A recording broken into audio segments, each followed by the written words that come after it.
Sur Global Industrie 2023, je vous propose maintenant de réaliser un tour de stand complet, un stand très dense, vous allez le voir, avec Mathieu Marquand. Bonjour Mathieu. Bonjour Xavier. Vous êtes en charge du portefeuille Digital Enterprise et Accelerator chez Siemens. Et tout d'abord, nous avons la présence en fait de ce grand X. Que signifie-t-il exactement? Alors, c'est le X Accelerator. Le X Accelerator, je vais d'abord expliquer un petit peu la genèse de cette solution, de ce portefeuille. Tout d'abord, en fait, nous chez Siemens, on est parti d'un constat en échangeant avec nos clients, en échangeant avec les industriels. On s'est aperçu que beaucoup d'entre eux avaient des difficultés pour prendre le virage numérique. Beaucoup renonçaient parce qu'ils avaient des solutions en place qu'ils ne maîtrisaient pas obligatoirement, certaines fonctionnalités qu'ils avaient du mal à déployer du fait de certaines solutions déjà en place, des partenaires qui ne pouvaient pas obligatoirement les accompagner sur ces nouvelles fonctionnalités ou des compétences qui étaient manquantes. Et face à ces obstacles qui sont de plus en plus prégnants dans l'industrie, face aux contraintes qui changent, on a décidé de mettre en œuvre Accelerator, un ensemble de solutions, un portefeuille de solutions. Je vais revenir plus en détail dessus après. Mais l'idée, c'est de faciliter cette transformation numérique en rendant cette transformation facile, simple à déployer, modulaire, facile vraiment pour tout à chacun. Et puis surtout une solution qui est scalable, qui est déployable à grande échelle. Et cette démarche, elle s'exprime à travers Accelerator qui regroupe trois grands piliers. Tout d'abord un écosystème de solutions, un portefeuille de solutions extrêmement vaste, parce que vous savez que chez Siemens, on couvre aussi bien des besoins sur le niveau opérationnel au shop floor, à l'atelier, jusque sur les plus hautes couches de l'IT. Donc on travaille sur la donnée, sur toutes les couches de l'entreprise. Et ça, c'est le premier grand pilier d'Accelerator, c'est ce portefeuille de solutions. Et puis ces solutions, évidemment, elles sont modulaires, elles sont interopérables, elles sont ouvertes. Ça, c'est une évidence aujourd'hui. Et puis la deuxième partie d'Accelerator, je dirais que c'est aussi son écosystème de partenaires. Il faut pouvoir s'entourer avec des personnes qui ont des compétences et qui vont pouvoir aider à déployer telle ou telle brique, telle ou telle fonctionnalité dans l'entreprise. C'est le deuxième grand axe d'Accelerator. Puis Accelerator, c'est aussi une marketplace en devenir où tout à chacun peut venir se connecter, comprendre des nouvelles technologies, des nouveaux défis, comprendre comment on peut y remédier, être mis en relation avec des partenaires ou avec des personnes qui développent de façon libre sur certaines de nos solutions et qui peuvent accompagner l'industriel dans son défi. Voilà ce que c'est Accelerator aujourd'hui. Trois grands piliers pour Accelerator qui est là, une plateforme, une solution globale pour pouvoir répondre à différents défis, de nombreux défis. Quels sont-ils exactement? Comment accompagner les clients dans cette transformation numérique? Eh bien, je dirais que l'actualité le Covid, la guerre en Ukraine, les contraintes d'approvisionnement énergétique, les tarifs énergétiques aussi, d'autres challenges tels que la durabilité, la sustainability. Aujourd'hui, l'industriel n'a plus un seul défi à gérer. Il va gérer une multitude de défis qui doivent le rendre compétitif. Et je vais parler des aspects environnementaux, évidemment. Aujourd'hui, le contexte fait que les flux logistiques ne permettent plus raisonnablement d'avoir des productions à l'autre bout de la planète et de devoir supporter des schémas logistiques assez fluctuants. Et donc, un des principaux défis de Siemens, c'est d'aider les industriels à relocaliser en France. À ce sujet, vous avez certainement remarqué, je le dis à titre d'anecdote, mais vous avez certainement remarqué que l'ensemble des collaborateurs ont des baskets de la marque qui ont été fabriquées chez ASF 4.0. ASF 4.0, c'est le groupe Chamatex. C'est un industriel qui nous a fait confiance dans ce défi de réindustrialisation. Et donc il nous a dit clairement, moi aujourd'hui, je veux, sur le secteur de la chaussure, qui n'est pas le secteur le plus facile sur lequel on peut être compétitif, je veux produire en France. Et donc, vous allez devoir m'aider à faire ce challenge. Et donc, voilà, on a amené de nouveaux outils, et des outils digitaux, pour rendre compétitif cette industrie en France. Et ça, c'était un des défis extrêmement importants et on accompagne beaucoup d'industriels dans la réindustrialisation en France. Donc Siemens, partenaire de la réindustrialisation, à travers cette solution, ce produit qui est donc Xcelerator. Siemens qui va pouvoir en fait répondre à différents besoins à travers, donc on va décliner sur l'ensemble de ce stand. On a un premier plot derrière nous, en fait, c'est autour de l'utilisation de la data. En fait, qu'est-ce qu'on va faire avec cette data? Alors, les cas d'usage sont illimités, évidemment. Tout à l'heure, on a parlé de la partie sustainability. Aujourd'hui, quand on veut, par exemple, calculer le bilan carbone d'un produit, eh bien, on a une photo à un instant T. Étant donné la volatilité des schémas d'approvisionnement, le bilan carbone à un instant T, 2 semaines après, il est plus bon. Et donc, on doit pouvoir avoir une gestion dynamique du bilan carbone qui va pouvoir suivre le bilan carbone de toute la chaîne de production, toute la chaîne amont de la supply chain, mais aussi toute la production.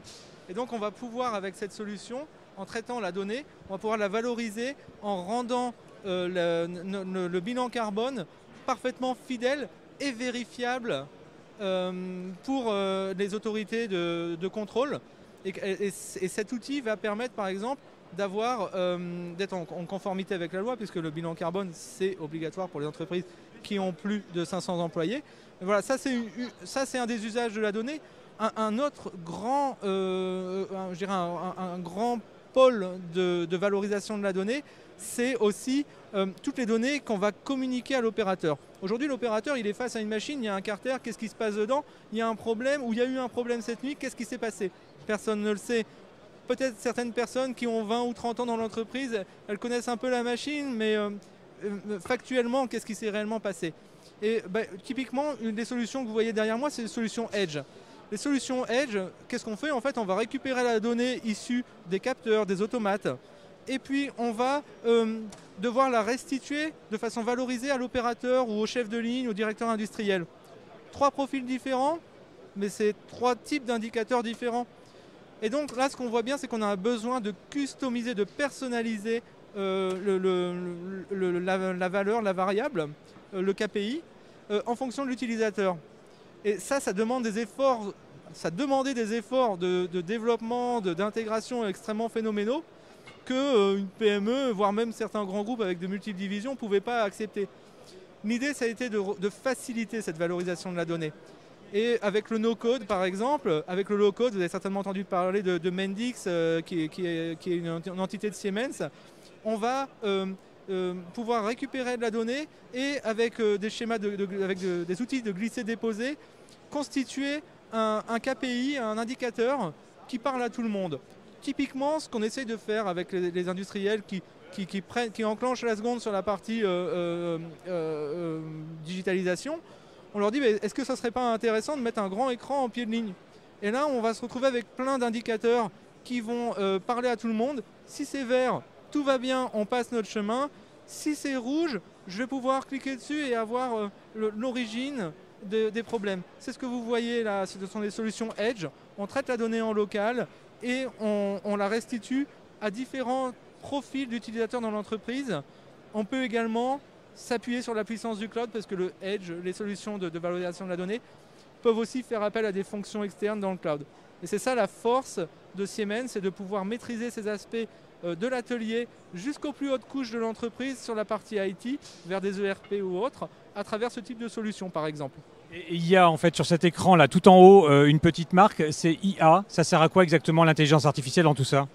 Alors c'est vrai que aujourd'hui, certaines opérations dans l'entreprise sont très récurrentes et l'idée c'était toujours de replacer l'humain au milieu de l'outil industriel et de redonner sens, ou de donner le maximum de sens à son quotidien, à ses actions quotidiennes.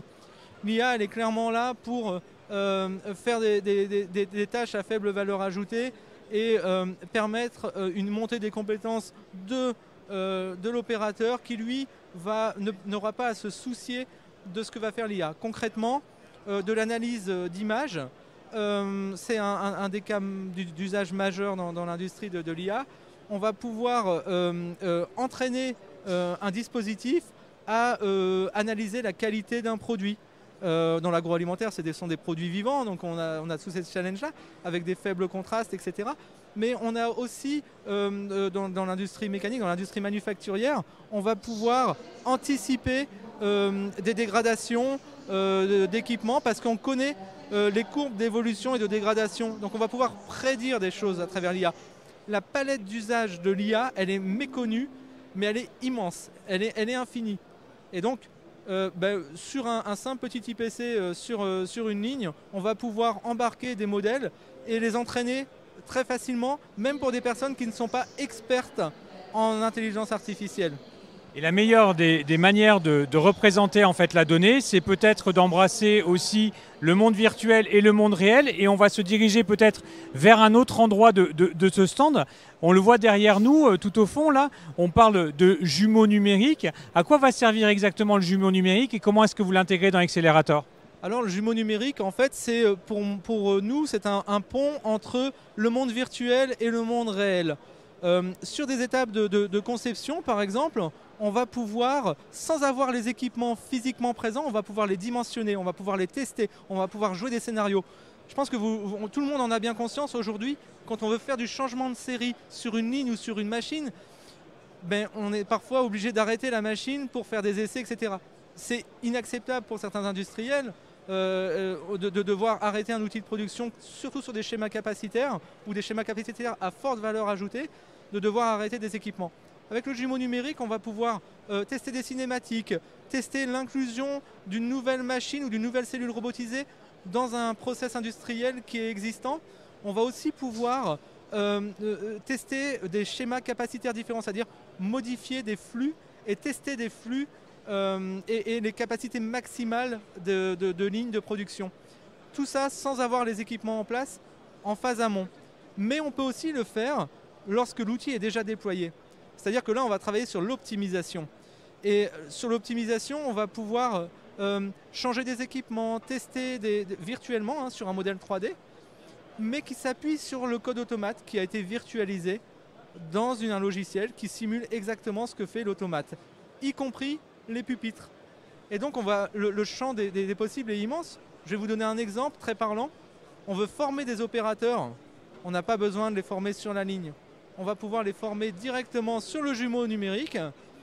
Et quand l'opérateur sera prêt, qu'il maîtrisera bien le process, qu'il aura une bonne réactivité par rapport à certaines situations, on va pouvoir l'envoyer sur une ligne qui, elle, est vraiment critique dans son fonctionnement. C'est un des exemples. Les exemples sont vraiment illimités.